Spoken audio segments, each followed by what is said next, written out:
gue nggak permasalahin lu berhubungan, cuman jangan langsung dibikin konten. iya. Lah,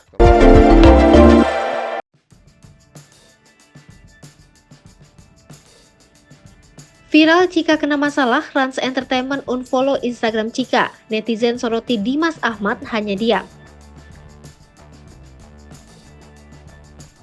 Cika saat ini menjadi perhatian publik dikarenakan Cika dengan beraninya menyindir Thorik Halilintar dan Fuji. Sehingga Thorik begitu kesal dengan sosok Cika. Tak hanya itu, Cika dianggap menjadi penyebab putra Siregar di penjara. Seolah-olah putra Siregar memperebutkan sosok Cika di klub malam, dilansir Instagram Instajulit Selasa 19 April 2022.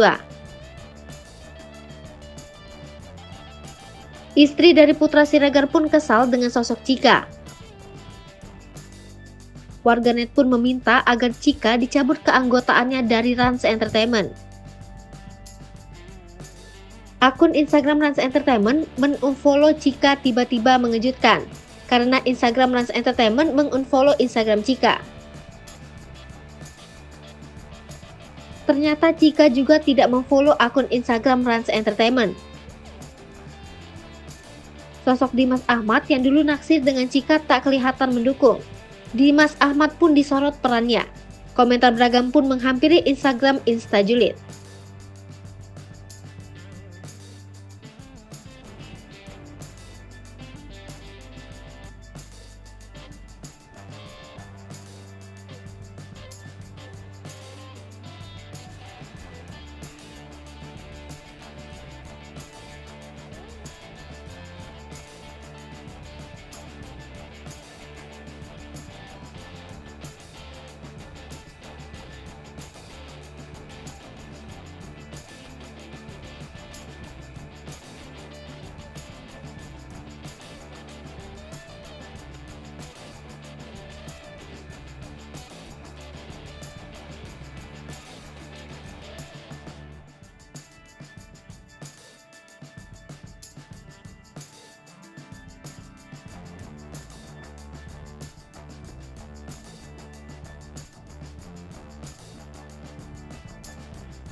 Popo TV, jangan lupa komen, like, dan subscribe, serta tonton terus berita-berita terupdate lainnya ya.